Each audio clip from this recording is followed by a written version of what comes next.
Então vamos olhar aqui. Eu vou copiar a primeira questão, tá?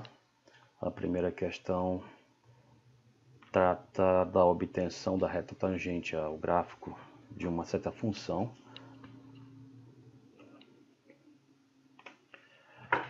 Então vamos lá.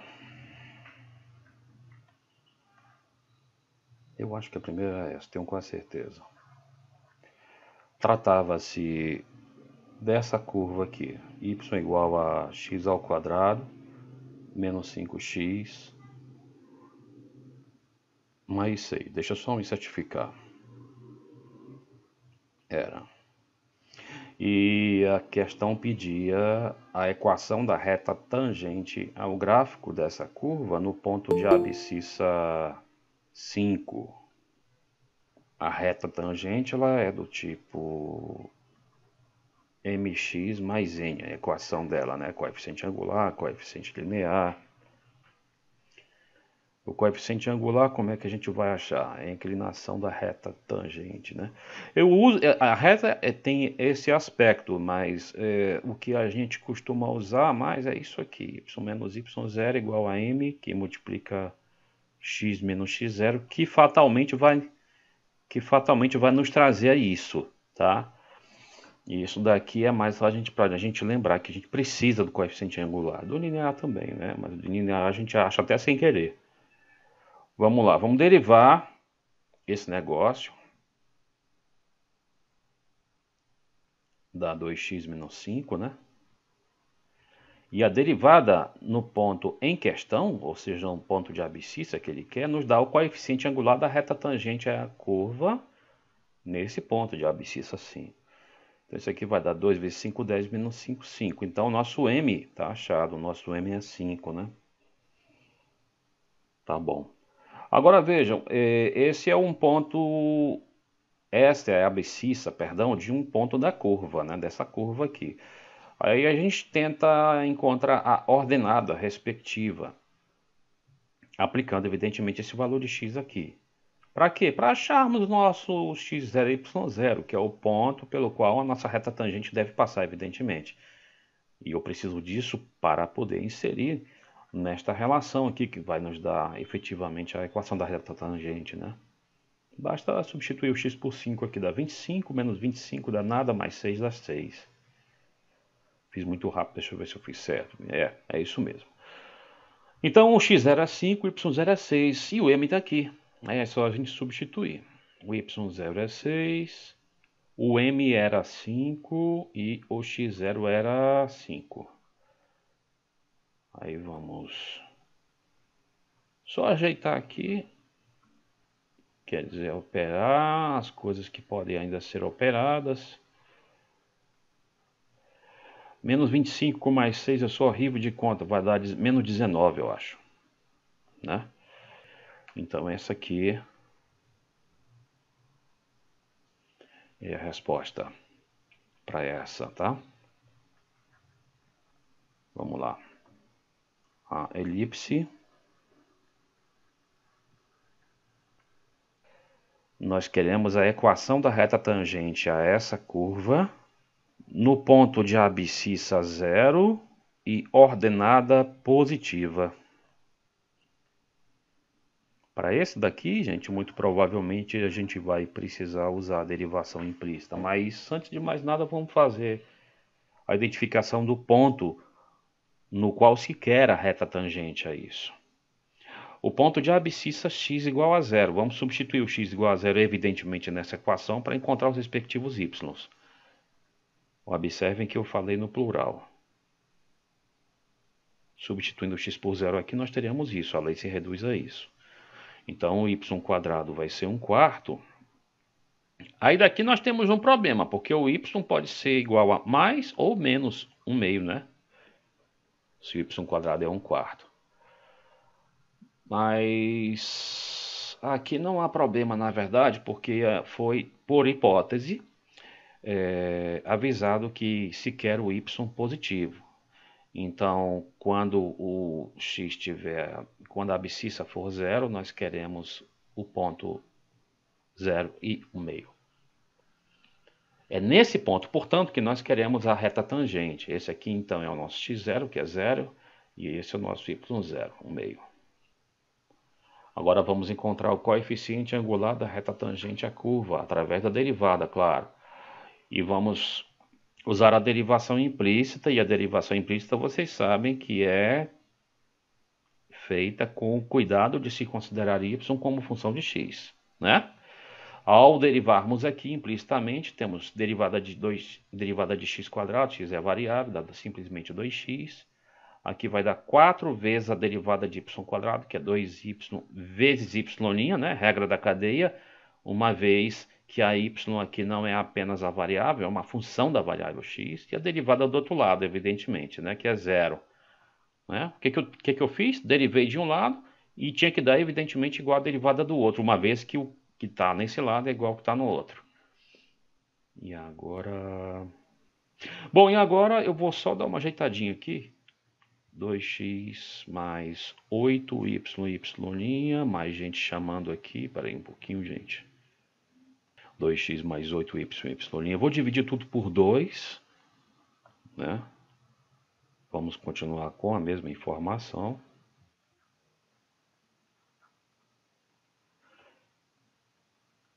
Aí agora, o y' ele vai ser menos x sobre 4y. Então, quem é o y'? Eu repito, é o coeficiente angular da reta tangente à curva. Se nós já temos um ponto dessa reta e tivermos também o coeficiente angular, aí nós já matamos a questão. Mas, como é que nós encontramos esse coeficiente angular? Menos x sobre 4y. É aplicando, evidentemente, os valores de x e y do ponto em questão, para nos fornecer o coeficiente angular da reta tangente ao ponto em questão, que é esse. Então, isso aqui vai ficar, o x é 0, né? Menos 0 a 0 dá na mesma, né? E 4y, 4 vezes o meio, que é 2. Então, o coeficiente angular aqui é 0. Felizmente, nada mais fácil do que isso, né? A equação da reta tangente à curva pode ser facilmente achada agora. Nós podemos achar por aquela fórmula, y menos y0 igual a m, que multiplica x menos x0. Tranquilamente podemos achar através disso, não tem problema algum, mas eu vou fazer algo até mais fácil aqui neste ponto. Vejam, esta é uma reta horizontal, porque o coeficiente angular é nulo, né? Bom, é uma reta horizontal, e o y do ponto desta reta é 1/2. Significa que, como essa reta é horizontal, o y nunca vai variar. Então, é a reta caracterizada simplesmente por esta equação. Y igual a 1/2. Essa é a equação da reta tangente.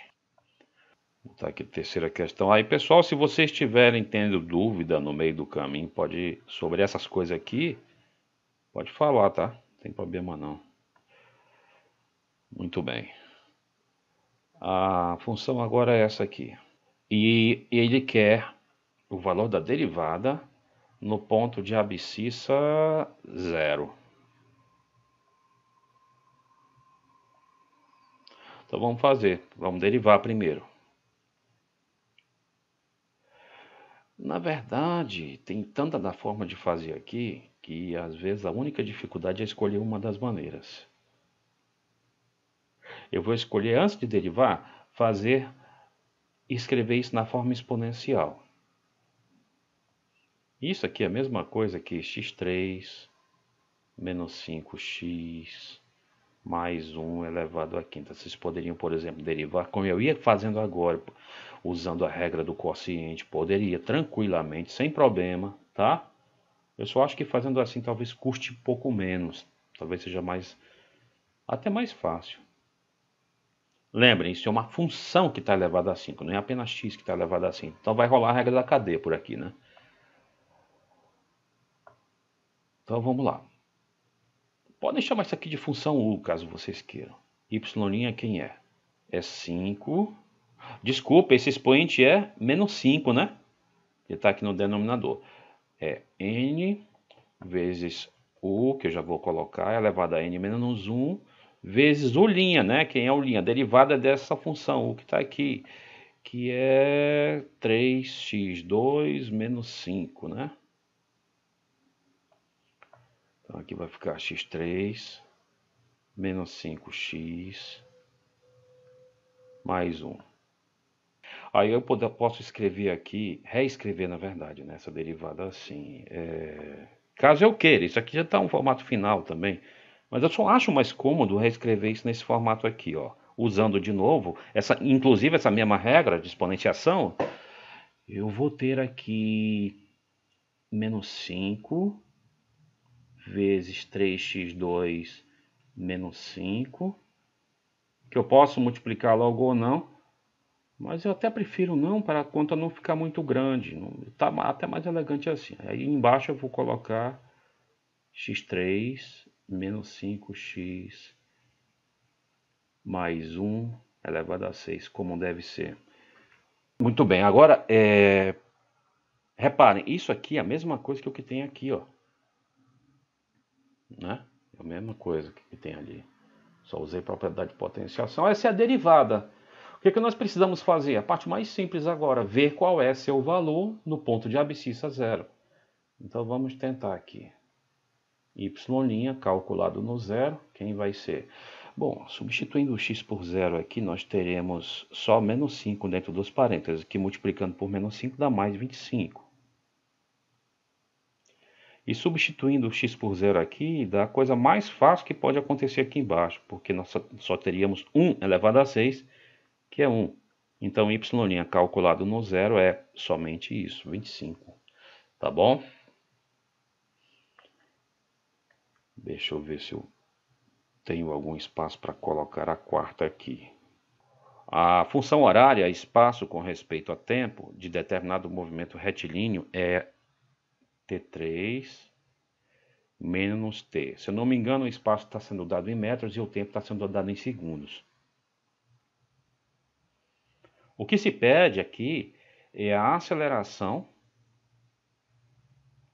tá? Quando o tempo for 0,5 segundos. É isso? É. Tá? Pede-se aí a aceleração quando o tempo for 0,5 segundos. Então vamos lá.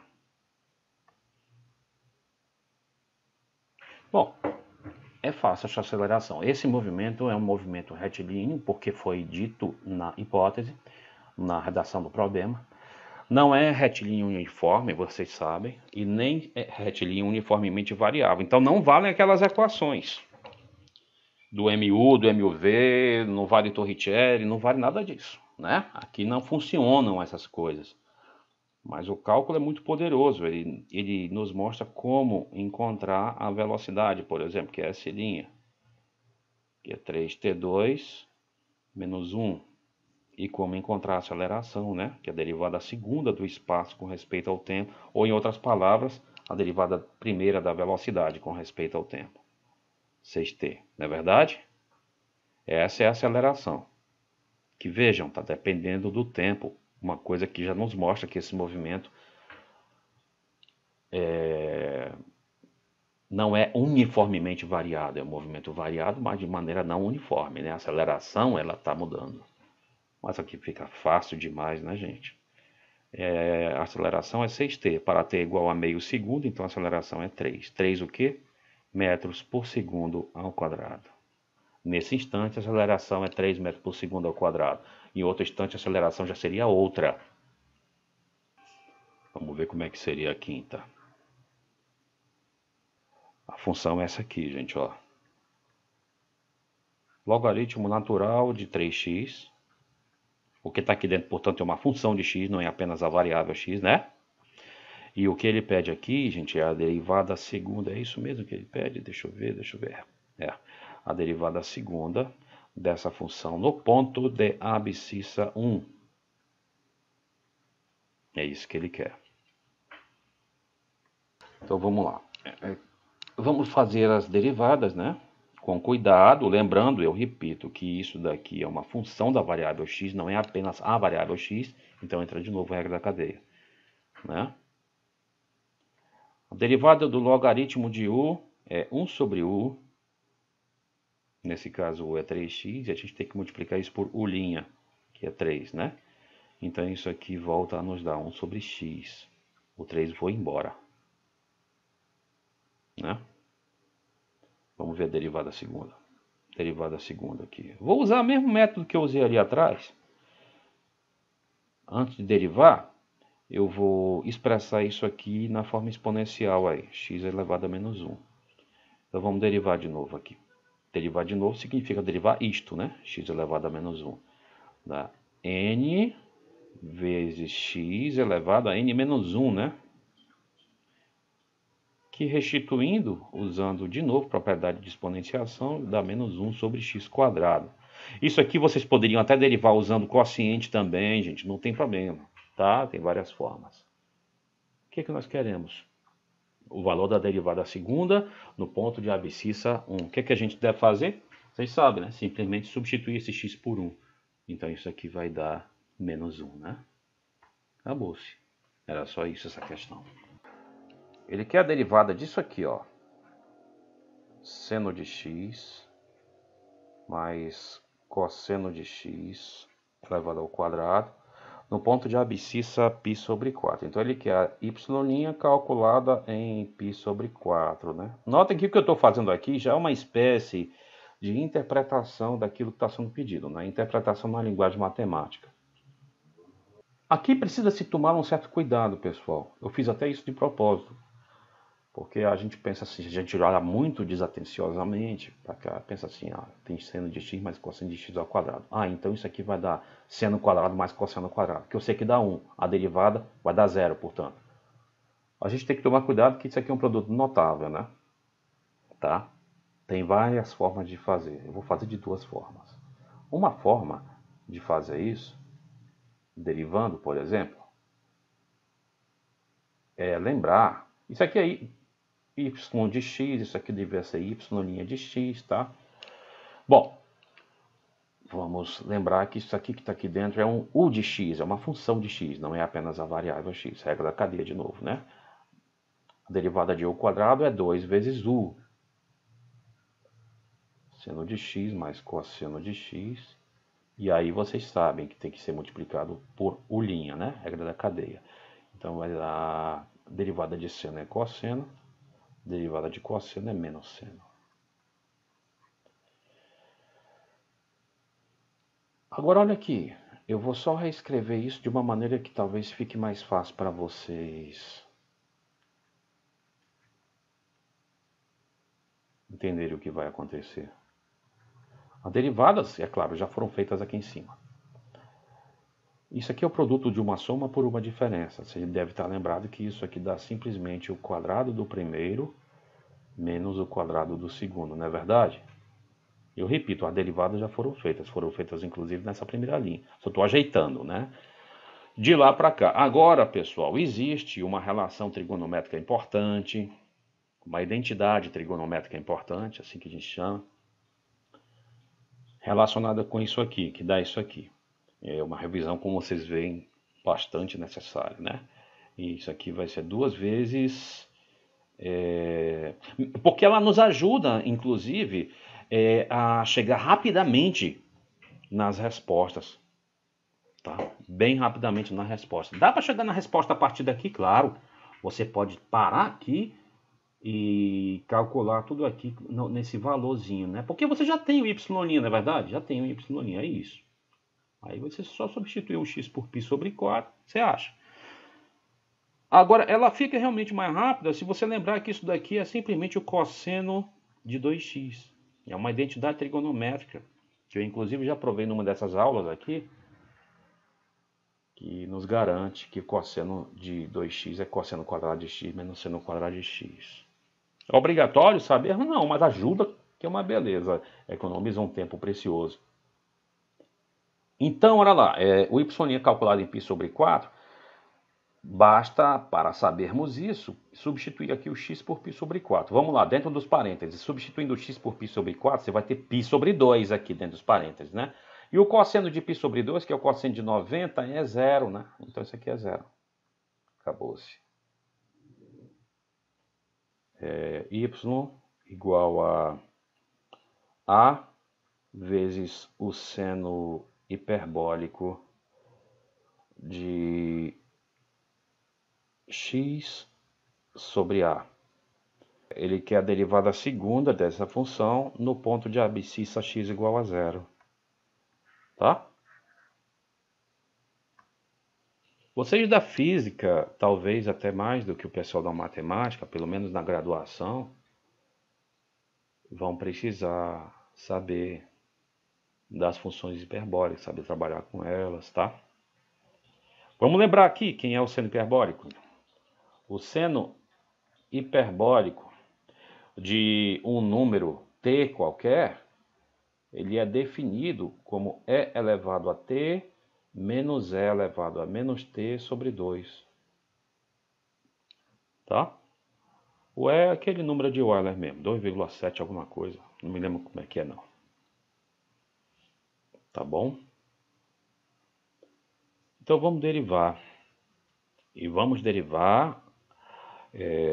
primeiro porque está sendo pedido derivar a segunda aqui, né? E vamos derivar lembrando que isso daqui não é apenas o x, não é a variável x, é uma função u da variável x, né? Tá bom? Vamos ver aqui primeiro, inocentemente, quanto é que seria a derivada do seno hiperbólico. A derivada do seno hiperbólico que eu quero saber. Quem é, então, a derivada deste negócio aqui? Bom, a derivada de uma constante por uma função é a constante, né, pela derivada da função.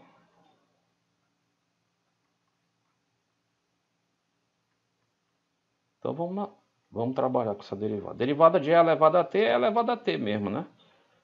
A derivada de e elevado a menos t, não sei se vocês se lembram, é menos 1, que é a derivada disso, vezes e elevado a menos t. Então isso daqui é e elevado a t mais e elevado a menos t, que é o cosseno hiperbólico de t. Derivada do cosseno, a derivada do seno hiperbólico de t deu o cosseno hiperbólico de t. Assim como a derivada do seno circular dá o cosseno circular. O seno e o cosseno circulares que eu estou dizendo são o seno e o cosseno, digamos, convencionais da nossa trigonometria elementar, tá? Muito bem.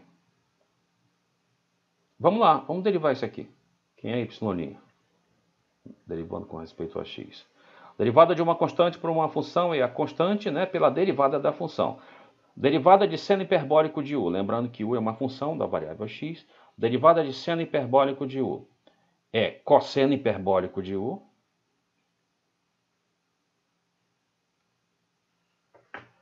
Cosseno hiperbólico de u vezes u'. A derivada disso com respeito a x, que, como nós sabemos, é 1 sobre a. Que nos traz algo que pode ficar mais simples, né? Isso aqui, portanto, vai dar cosseno hiperbólico de x sobre a. Pronto, nós temos aqui a derivada primeira. Vamos atrás da derivada segunda. É mais do que conveniente que saibamos como derivar o cosseno hiperbólico, que é isso, né? Disso que se trata. Quem era o cosseno hiperbólico mesmo? Vamos ajeitar aqui. Cosseno hiperbólico de t era definido como e elevado a t mais e elevado a menos t sobre 2. Vamos derivar o cosseno hiperbólico. A derivada de uma constante por uma função é a constante vezes a derivada da função. Vou passar só um pouquinho mais aqui para baixo. Agora, derivada, né? Vamos lá. A derivada de e elevado a t é elevada a t, e a derivada de e elevado a menos t, a gente sabe que é menos e elevado a menos t. Até já fizemos isso. Quem é isso aqui? Isso aqui é o seno hiperbólico, isso aqui tudo, né? Isso aqui tudo é o seno hiperbólico de t. Então, resumindo, a derivada do seno hiperbólico é o cosseno hiperbólico, e a derivada do cosseno hiperbólico é o seno hiperbólico, sem sinal de menos. É mais fácil do que na trigonometria convencional. Na trigonometria convencional, a derivada do seno é o cosseno e a derivada do cosseno é o menos seno, né? Na trigonometria hiperbólica, a derivada do seno é o cosseno, a derivada do cosseno é o seno. É o que nos basta para a gente calcular a derivada disso. Derivada de cosseno hiperbólico de U é seno hiperbólico de U vezes o linha, né? Que simplesmente 1 sobre A. Vou só colocar num formato mais adequado. Fica 1 sobre A vezes seno hiperbólico de x sobre A. Agora vamos só lembrar o que a gente queria. Nós queríamos a derivada segunda no ponto de abscissa zero, tá aqui, ó. Então vamos lá. Derivada segunda no ponto de abscissa zero. Então, substituindo o x por zero, seno hiperbólico de zero sobre A é seno hiperbólico de zero. E vamos ver quem é o seno de zero, seno hiperbólico de zero. Olha aqui, ó, seno hiperbólico. Quem é o seno hiperbólico? O seno hiperbólico está aqui, ó. O seno hiperbólico é elevado a t mais, é elevado a menos t sobre 2. Vamos substituir o t por zero. É elevado a zero é 1. E aqui vai dar zero também. Fica 1 menos 1, 0 em cima, que é zero. Seno hiperbólico de zero é zero. Zero vezes qualquer coisa é zero. Então o resultado aqui é zero, tá?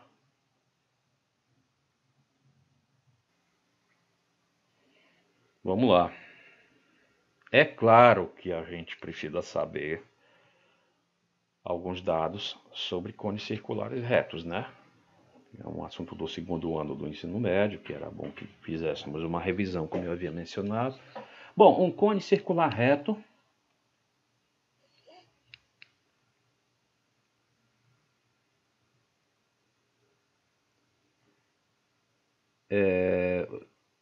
o adjetivo circular significa que a base dele é um círculo, e o adjetivo reto, deixa eu ajeitar esse negócio aqui que está muito feio. E o adjetivo reto significa que a base está num plano perpendicular ao eixo desse cone.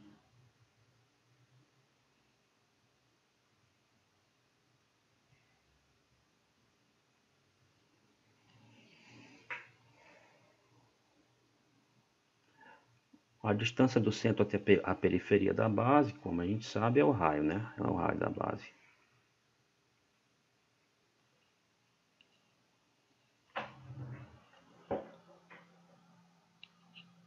Aqui a altura, né?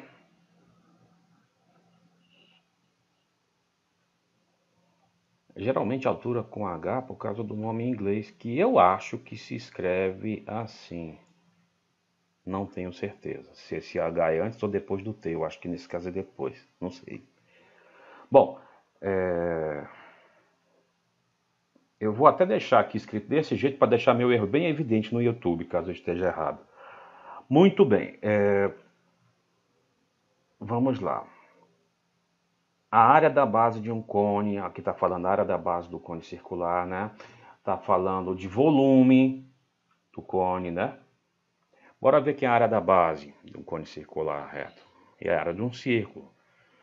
Então bastava geometria plana para essa parte, né? A área de um círculo de raio R. A área de um círculo de raio R é π vezes o quadrado do R. E aqui nos foi dada uma informação extremamente importante, que a área da base permanece fixa em 9π centímetros quadrados. Em outras palavras, o raio está fixo, porque se o raio tivesse variável, a área da base variaria, né? Isso aqui se mantém fixo em 9π centímetros quadrados. Em outras palavras, o quadrado do raio é 9, ou seja, o raio permanece fixo em 3. 3 o quê? 3 centímetros, né? O raio é o tempo todo 3 centímetros. A única coisa que está variando nesse cone é a altura, né? É a altura dele, né?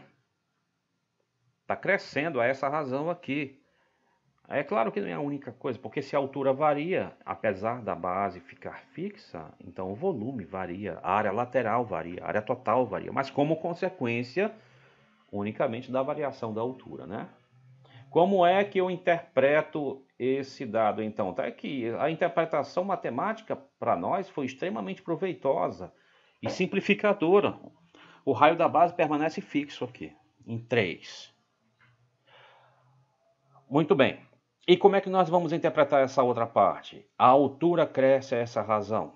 dH/dt, né? Que é a taxa de variação da altura. Deixa eu ajeitar essa letra aqui. Que é dH/dt, que é a taxa de variação da altura.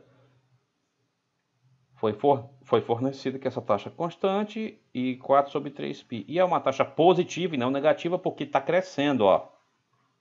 Né?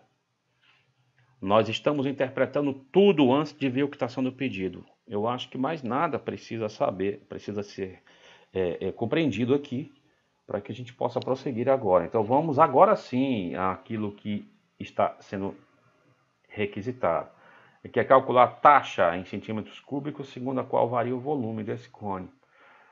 Ou seja, o que se está pedindo é dV/dt, variação do volume com respeito ao tempo. Né? Quem é o volume, por falar nisso, né? Deveríamos ter escrito isso antes, né? Quem é o volume de um cone? Quem é o volume de um cone circular reto, de raio da base R e altura H? É 1/3 da área da base pela altura, né? Isso aqui é 1/3 da área da base pela altura.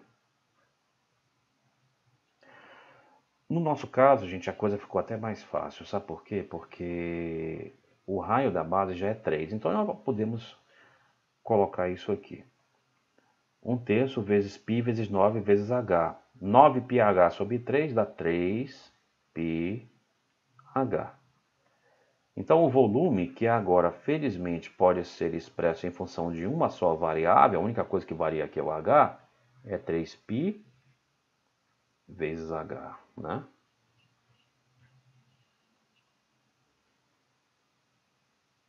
Nesse caso específico, o volume desse cone específico, né?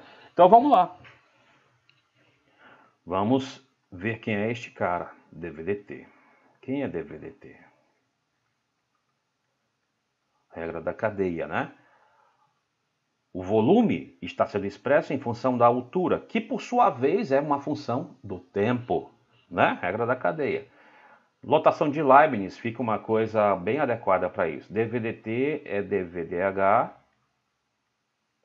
vezes dH/dt. Pessoal, essa é uma das principais causas de insucessos na prova de vocês.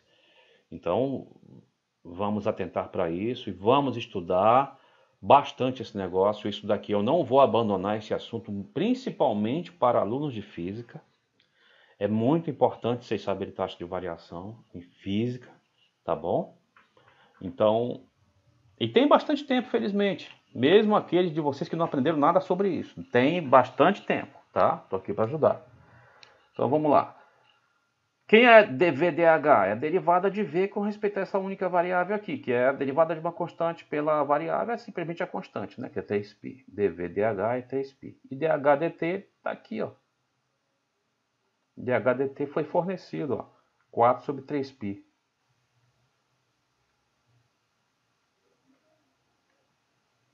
Né? Então isso dá 4. 4 o que, pessoal?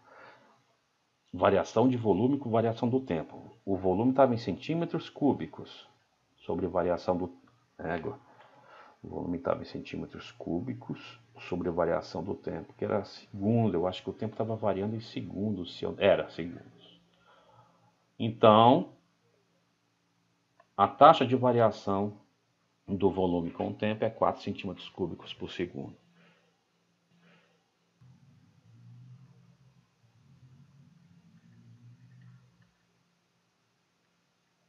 Será de...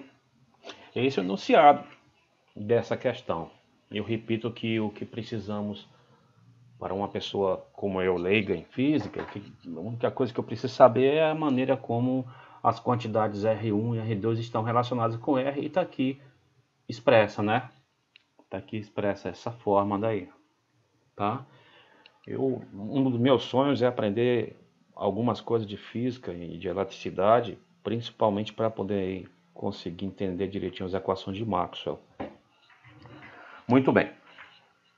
Então, nós estamos aqui com com a relação que governa, tá, as quantidades R1, R2 e R. Esse R aqui, eu repito, é a resistência total. Vamos interpretar, antes de mais nada, antes de vermos o que está sendo pedido, vamos interpretar o que está sendo fornecido. R1 cresce a taxa de 0,5 ohms por minuto. Então, evidentemente, o que está sendo fornecido matematicamente é isso. 0,5 ohms por minuto, eu não vou colocar as unidades. Tá? R2 decresce a taxa de 1,2 ohms por minuto. dR2 dt é 1,2 ohms por minuto negativo, porque está decrescendo. Isso é importante, né? Essa é a interpretação correta matemática desses dados. Em determinado momento, o R1, em determinado momento, que eu vou chamar de momento T0, o R1, vou colocar mais para cá, em determinado momento T0, o R1 é 20 ohms e o R2 era 30, eu acho. O R2 era 30. Essas resistências estão variando, né? Mas em determinado momento, uma era 20 e outra era 30. Em determinado momento dessa variação. Agora vamos olhar, nós já interpretamos o que está sendo fornecido. Vamos olhar o que está sendo pedido. Vamos interpretar a taxa de variação da resistência total. Ou seja, o que está sendo pedido é dR dt. Em que momento, gente? No momento em que R1 era 20 e que o R2 era 30. É isso que está sendo pedido, nesse momento que eu chamei de momento T0 aqui. Tá bom? Nesse instante, eu acho que nós já fizemos tudo o que precisávamos, porque interpretamos matematicamente tanto o que está sendo fornecido quanto aquilo que está sendo pedido. Então, nós não precisamos nem olhar mais para o enunciado. Isso aqui já vai nos indicar como nós devemos proceder. Vou só apagar essa parte de baixo aqui, tá, pessoal? Para a gente prosseguir. Reparem, R1 e R2, as resistências R1 e R2 estão variando. Com quem? Com o tempo. O tempo é a única variável aqui. Quer dizer, o tempo é a variável que faz com que essas quantidades variem, com que R2, R1 varie e, consequentemente, com que R varie, né? Mas todas elas, eu repito, estão variando com a variável tempo. Todas elas são funções do tempo. Então, ao derivarmos essa expressão, vamos derivar com respeito ao tempo, de um lado e do outro, e essas derivadas têm que ser iguais, porque o que está desse lado é igual ao que está do outro, né? Vamos lembrar que quando nós derivamos algo assim no tipo 1 sobre x, vamos derivar 1 sobre x com relação a x. Isso, como vocês sabem, é menos 1 sobre x2, né? Nós já fizemos até algo semelhante nesta mesma prova, né? Isso é importante para a gente lembrar. Isso aqui é uma função de R1 que, por sua vez, é uma função de tempo, né? Isso é uma função de R2 que, por sua vez, é uma função de tempo. Aqui é uma função de R que, por sua vez, é uma função de tempo. Regra da cadeia vai entrar aí, né?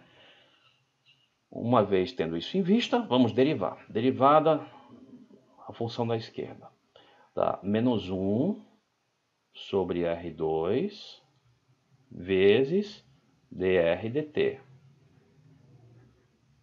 Né? Agora vamos derivar aqui. Regra da cadeia que eu estou usando, né? A derivada da externa pela derivada da interna. Mesma coisa aqui. Isso aqui dá menos 1 sobre R1 quadrado, né? R1 era o nome dessa resistência, vezes dr1 dt, derivada da interna. A outra, menos 1 sobre R2 quadrado, vezes a derivada de R2 com respeito a tempo. Nós temos menos uma coisa igual a menos outra, menos outra. Na verdade, esse sinal de menos pode sumir. O que significa esse sumir que eu falei assim meio levianamente? Significa que nós temos todo o direito aqui de multiplicar essa equação por menos 1, claro, E tendo feito isso, os sinais de menos sumirão todos, né? Tá? Muito bem, aí nós vamos fazer isso, vamos fazê-lo sumir agora. Multiplicar toda a equação por menos 1. Temos de fazer isso? Não. Poderíamos deixar os sinais de menos aí.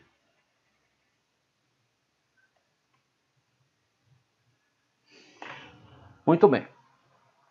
Agora, a parte mais difícil, eu repito, foi feita. O que nós precisamos aqui é tão somente substituir as coisas. Ó, onde tem dr1dt, você já sabe quem é que deve botar. Onde tem dr2dt, você já sabe quem se deve botar. Então vamos fazer isso. Vou colocar aqui. Copiar essa equação. Eu vou copiar essa equação à luz das informações que nós temos, tá? Então nós temos aqui 1 sobre R2 vezes dr dt, que eu não sei quem é, na verdade é o que eu quero, né? Igual a 1 sobre R1 quadrado, 1 sobre R1 quadrado, vezes dr1 dt. dr1 dt é 0,5. Eu vou chamar de 1 meio.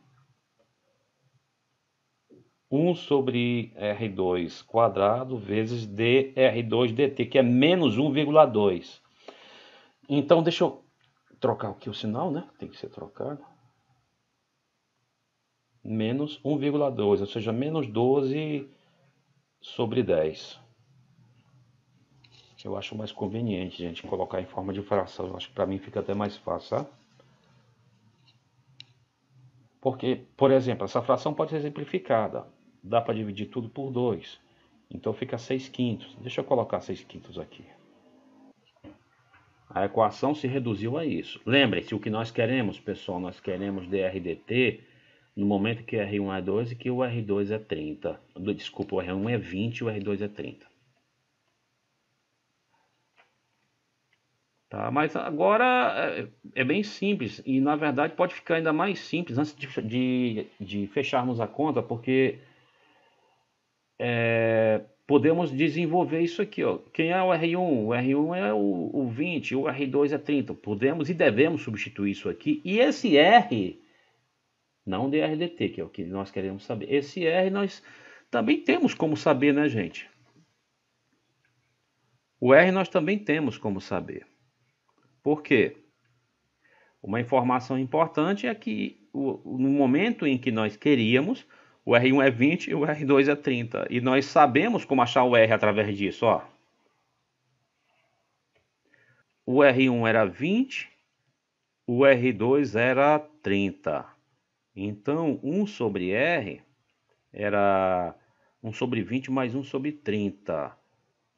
MMC, botar 60 por 20 dá 3. 60 por 30 dá 2.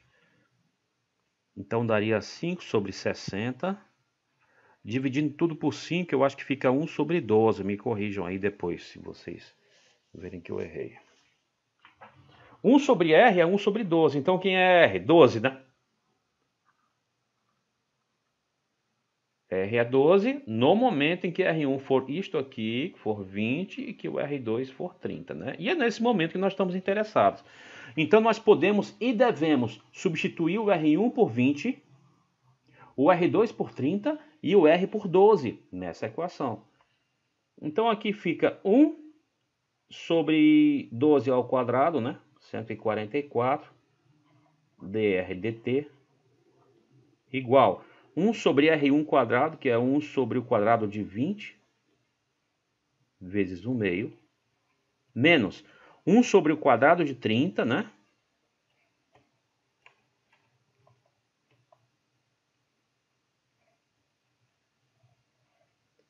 Vezes 6 quintos. Então nós conseguimos achar o dr de t agora só através do manejo nessa equação, tá? Esse já é o cálculo no instante em que se pede o resultado, né, no instante que o R1 é 20, que o R2 é 30 e que, portanto, o R é 12. Vamos conseguir saber perfeitamente aqui quem é o DRDT. Trabalhar com isso de uma maneira bem simplificada. Isso aqui dá 1 sobre 144 DRDT igual a 1 sobre 800 menos 6 sobre 5 vezes 900, né? Assim. Aí eu posso, por exemplo, tem várias formas da gente fazer essa conta aqui. Uma delas é na calculadora, isso eu até permito também, não tem problema nenhum, mas eu acho que fica até melhor fazer assim. Eu posso colocar, por exemplo, 1 sobre 100 em evidência.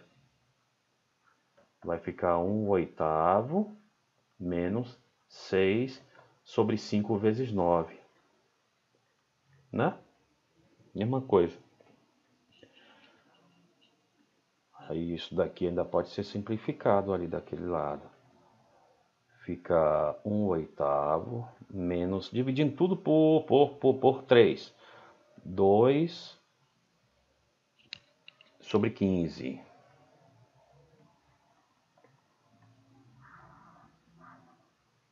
Agora é só aritmética, né, pessoal? O que não deixa de ser perigoso, porque no momento em que a gente está ou cansado ou muito nervoso, a gente pode errar, né? Mas é só aritmética agora. Aí aqui fica 1 sobre 100 vezes esta conta aqui. Bom, vamos ver. MMC aqui entre 15 e 8. 15 vezes 4 é 60. 15 vezes 8, portanto, é 120. 120 dividido por 8 dá 15, vezes 1, 15. 120 dividido por 15 dá 8, vezes 2, 16. Então, 1 sobre 100 vezes menos 1 sobre 120. Opa, vou ajeitar aqui. Menos 1 sobre 120, que dá menos 1 sobre o 12 acompanhado de 3 zeros, né? Quem é isso? Isso daqui é o resultado dessa conta aqui, ó, gente. DRDT igual a menos 1 sobre 12.000, né? 12.000. Portanto, olha lá, tem um sinal de menos aqui, mas isso aqui a gente deve respeitar e continuar com ele, porque isso está indicando para a gente fisicamente que essa quantidade, essa resistência total, neste momento, ela está diminuindo, né? Essa taxa vai acabar sendo negativa, né? Porque passando o 144 que está aqui dividindo para lá, multiplicando, nós teremos DRDT igual a menos 144 sobre 12.000. Dá para simplificar várias vezes isso aí, pessoal. Não é aqui nossa intenção ficar fazendo aritmética, mas você consegue simplificar, dá para dividir por 2, por 3, por 6 aí, tá? Mas essa seria a resposta. E essa é a maneira com que está variando a resistência total naquele momento. Que momento era aquele? Naquele momento que a R1 era 20 ohms e o R2 era 30. É claro que isso aqui a gente deve, como vocês físicos sabem, deve no final das contas colocar as unidades. Ohms por minuto. Ó, que é a variação de resistência sobre variação de tempo, ok? Essa aí foi a prova de vocês. Tá bom, pessoal? Alguém tem algum comentário, alguma dúvida específica aqui para fazer, para comentar alguma coisa ou não? Eu tenho, professor. Pode falar. Daria para fazer essa última questão só invertendo as frações? Que nem como o senhor fez em outras questões dessa prova? Deixa eu ver aqui mais especificamente aqui no enunciado. No enunciado não, na expressão, né? Na expressão que é fornecida. Nessa expressão aqui. Olha, uma coisa que tu pode fazer aqui, que eu não sei se até responderia satisfatoriamente a tua pergunta, uma coisa que a gente pode fazer aqui, antes de fazer as derivações até, seria o seguinte, ó, tu poderia, por exemplo, tá? É só um exemplo de uma coisa que daria para fazer. tu poderia trabalhar com isso aqui, 1 sobre R é igual... Aí tu tiraria logo o MMC aqui. R1, R2. Tirando MMC, aqui tu vai ter R2 mais R1. Né? Aí...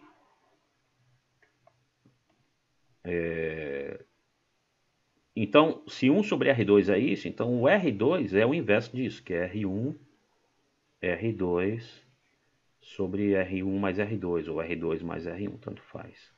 Isso aqui é simplesmente um cálculo para tu encontrar o R, né? Naquele momento. Agora, no nosso caso, deixa eu procurar aquela expressão que eu apaguei ali. Essa aqui.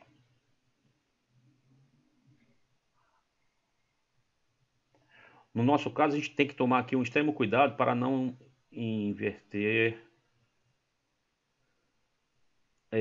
de maneira precipitada isso. Eu vou falar para vocês por quê.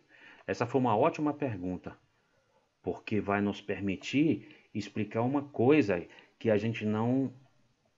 que é perigosa de se fazer, que se costuma fazer muito na engenharia, demais. Uma questão que, se não tivesse me perguntado, eu não teria lembrado de avisar isso para vocês. Olha aqui, ó. Imagina que você tem uma quantidade assim. 1 sobre x é igual a 1 sobre y mais 1 sobre z. Nada a ver com derivada aqui, tá, gente? É só uma coisa de aritmética. Mas importantíssimo, olha só. Pelo que eu falei ali em cima, ao tirarmos o MMC, aqui tu vai ter YZ sobre Y, desculpa, Y mais Z sobre YZ. Então, quem é, de acordo com isso, quem é que vai ser o X? O X vai ser o inverso disso, né? Uma vez que o inverso de X é esse negócio, então X é o inverso desse negócio aí. Então, X é YZ sobre Y mais Z. Vamos guardar esse negócio aqui. Isto e isto. Agora, olhem uma tentativa de inverter tudo de uma vez. Invertendo, será que o x ia ser igual a y mais z? Esse aqui é o perigo. Não, olha, essas coisas são muito diferentes. Repararam? Então, quando você tem uma estrutura como essa, com duas ou mais frações aqui, embaixo de 1, a inversão delas pode ser feita? Pode, mas com muito cuidado, tomando-se o cuidado primeiro de resolver para depois encontrar isso, porque senão nós incorremos neste erro. Entenderam? É por isso que a gente aqui tomou cuidado de não cometer esse erro, ou seja, de não botar tudo logo embaixo de 1, ou seja, de não escrever R2 igual a 2R1 quadrado menos 5R2 quadrado. Isso aqui estava sobre dRdt, porque isso incorreria num erro como esse que vocês viram, entenderam? Tá bom? Então, quando a gente tem uma coisa no tipo 1 sobre x igual a 1 sobre y mais 1 sobre z, o que a gente deve fazer para encontrar o x é operar isso aqui, e aí como o inverso do x é isso, então o x vai ser o inverso desse negócio aqui. Nesse caso deu o produto sobre a soma, tá bom? E isso para duas frações, para 3 e assim por diante, tá? Mais alguma pergunta, pessoal? Professor, acho que o senhor pediu para lembrar do senhor de falar sobre a derivada da... Acho que do arco cosseno, do arco seno. Ah, é verdade, obrigado. Obrigado, é verdade. A gente vai falar nessa parte de maneira breve, vocês vão ver que é uma coisa fácil, tá? Obrigado pela lembrança. E a gente vai ter isso daqui como uma aplicação direta de coisas que a gente já viu. F de x ou y, vocês sabem que dá na mesma, né? A pergunta aqui é saber o que seria isso, a derivada do arco seno de x. Primeiro, pessoal, olhem como é que é fácil. Vamos primeiro compreender o que significa o arco seno. Dizer que y é o arco seno de x é dizer que o y é o ângulo ou arco cujo seno é x. Em outras palavras, é dizer que o seno do y é x. Tá? O arco seno é isso, é o arco cujo seno é aquela coisa. O arco seno de um meio é o ângulo cujo seno é um meio. Então o arco seno de um meio provavelmente é 30 graus, dentro de um intervalo conveniente. Tá? Então repetindo, quem é o arco seno de x? É o ângulo cujo seno é x. Aí nós temos essa equaçãozinha que é bem fácil, né, de obtermos e de interpretarmos. Por falar em interpretarmos, aqui é tão somente necessário que você lembre que isso daqui é uma função de x. Lembre, y é arco seno de x, tá bom? O que nós vamos fazer? Adivinha? Derivada. Derivada de um lado e derivada do outro. Tá? A derivada desse lado é a derivada do outro. Aqui essa derivada é a derivada mais besta que existe, que é 1, né? E a derivada do outro, basta você lembrar que é uma regra da cadeia, que o y é uma função de x. A derivada do seno é cosseno, né? E lembre-se, agora vamos multiplicar pela derivada da função interna. A derivada no outro lado é 1. E aí, nessa derivação implícita que nós fizemos, fazemos isso, né? O y está aí. Só que isso aqui não tem y no meio, né? Não tem y nessa notação. Nós vamos restituir para a notação que envolve apenas o x. E aí é igualmente fácil, gente. É igualmente fácil. Olha o que aqui nós tínhamos. Y era o arco seno de x, ou seja, o seno de y era o x. Nós sabemos que o seno ao quadrado de y mais o cosseno ao quadrado de y é 1, né? Então, quem é o cosseno de y? Primeiro, o cosseno ao quadrado de y é 1 menos o seno ao quadrado de y. Isso é a relação fundamental da trigonometria, né? Tá bom? Então, quem é o cosseno de y? É mais ou menos a raiz de 1 menos o seno de y, né? Seno ao quadrado, né? Perdão. Seno ao quadrado, né? Agora, o que é que a gente faz aqui, gente? Substitui. Pode botar o mais ou menos? Até pode, não tem problema não. Raiz de 1 menos o seno ao quadrado de y. Aí, lembre-se, aqui a gente deve restituir para a linguagem que envolve apenas x. Quem é o seno de y? X. Isso aqui era 1 menos seno ao quadrado de y, portanto, isso aqui é 1 menos x ao quadrado. Tá? Quando não for especificado o domínio da função com a qual você está trabalhando aqui, você usa só o sinal de mais. Se nada for especificado, deixa só o sinal de mais mesmo. Tá? Então, a derivada do arco seno, quem é? A derivada do arco seno de x é 1 sobre raiz de 1 menos x2. Tá? Fica como uma tarefa para vocês obterem a derivada do arco cosseno.